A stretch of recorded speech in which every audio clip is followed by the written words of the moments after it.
मध्य प्रदेश के वित्त मंत्री जगदीश देवड़ा ने विधानसभा में अपना दूसरा पूर्ण बजट पेश किया। इस बजट में युवाओं, महिलाओं, उद्यमियों समेत सभी वर्गों का ध्यान रखा गया। सरकारी नौकरियों, शिक्षा और इंफ्रास्ट्रक्चर के क्षेत्र में बड़े ऐलान किए गए। उधर विपक्ष ने बजट को लेकर सरकार पर हमला बोला। विपक्ष का आरोप है कि बजट में कुछ नहीं है, सरकार सिर्फ कर्ज चुकाने के लिए कर्ज ले रही है। लाडली बहनों की राशि बढ़ाने का वादा किया गया था, लेकिन बजट में बहनों को लेकर कोई ऐलान नहीं किया गया।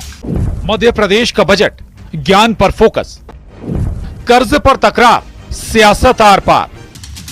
और हमारे आज के बड़े सवाल, फिट या अनफिट, कैसा रहा बजट? बड़े ऐलान, क्या रह गई कमी? बढ़ते कर्ज का सॉल्यूशन क्या है? बेहद खास मेहमानों से आपका तारुफ करा देते हैं। अगर तनुज दीक्षित जी, राजनीतिक विश्लेषक, हमारे साथ इस चर्चा में हैं।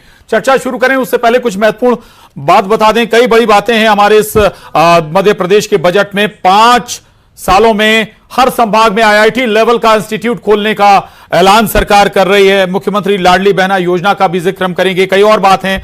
9 अंतरराष्ट्रीय hockey turf, 5 synthetic athletics track, 56 खेल स्टेडियम, 7 लाख से ज्यादा सरकारी कर्मचारियों को तोहफा भी सरकार कह रही कि हमने दिया है, और 3 लाख से ज्यादा नौकरियों का भी जिक्र सरकार कर रही है। ऐसी कई बातें हैं जो हम अपनी चर्चा में आगे बढ़ाएंगे।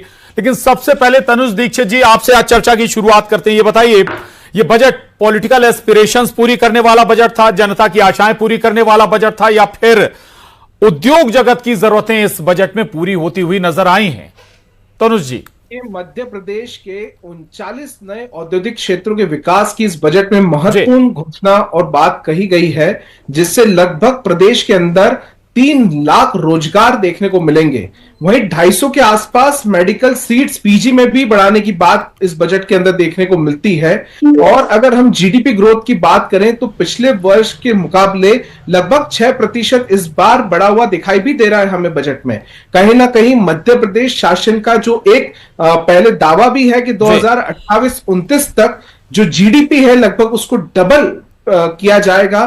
कहीं ना कहीं ये उस और एक अग्रसर और स्थिर बजट दिखाई देता है। सबसे बड़ा चीज, एक आम जनता के ऊपर कोई नए कर का बोझ इस मोहन सरकार के द्वारा नहीं लगाया गया है। और निश्चित रूप से ये एक बहुत बड़ी सौगात होती है। हर बजट में जो नजर रखा जाता है वो यही होता है कि किस तरीके के कर से अब जनता को सामना करना होगा। तो कहीं ना कहीं हम इस बजट को एक मिला जुला बेहतर बजट देखते हैं। जी चलिए, राजनीतिक विश्लेषक भी हैं आप और अर्थव्यवस्था को भी समझते हैं। ठीक है, तनु जी भी हैं हमारे साथ। तनु जी, लाडली बहना का जिक्र हो रहा था। हर महीने करीब 1500 करोड़ रुपए इस योजना पर खर्च होते हैं, यानी साल भर का 15,000, मतलब कहीं ज्यादा ये बजट जाएगा। 18,000 करोड़ से ज्यादा, 1 करोड़ से ज्यादा लाडली बहनें। सवाल ये कि दूसरी योजना से जोड़ रहे हैं तो कोई दूसरा रास्ता सरकार तलाश रही है।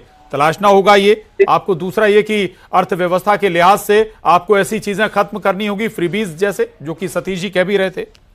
देखिए प्रशांत जी, फ्रीबीज को लेकर के माननीय सर्वोच्च न्यायालय ने भी कई बार टिप्पणियां की हैं, लेकिन बहुत वाजिब है। और हम देखते भी आ रहे हैं कि जो भी चाहे सत्ता में पार्टी आने के लिए जब चुनाव आते हैं तो ऐसा कौन सा दल है जो वादे और घोषणाएं जनता के साथ नहीं करता है। तो दावे, वादे और घोषणा, ये हर दल का एक अपना वो होता है, स्टेट्स होता है उस चुनाव को इलेक्ट करने के लिए। निश्चित रूप से कहीं ना कहीं फ्रीबीज एक गलत भी मानी जाती है, लेकिन जनता बिना फायदे के सरकार नहीं चुनती है। चाहे कांग्रेस हो, बीजेपी हो, आप हो, कोई भी दल हो, सपा हो, सभी अपनी अपनी पॉलिसीज में जब घोषणा पत्र जारी करते हैं चुनाव के दौरान, तो सभी उसमें कोई ना कोई फ्रीबीज की बातें करते हैं। लेकिन सरकार जिसकी बनती है, सत्ता में आती है, आरोप उसी पे लगाए जाते हैं। लेकिन निश्चित रूप से कहीं ना कहीं जनता को बेहद जो एक बजट की हम बात करें तो बेहद नपातुला बजट मुझे दिखाई देता है। फिस्कल डेफिसिट की यहाँ लगातार बातें हो रही हैं, लेकिन केंद्र उसकी खाना पूर्ति करने को तैयार है।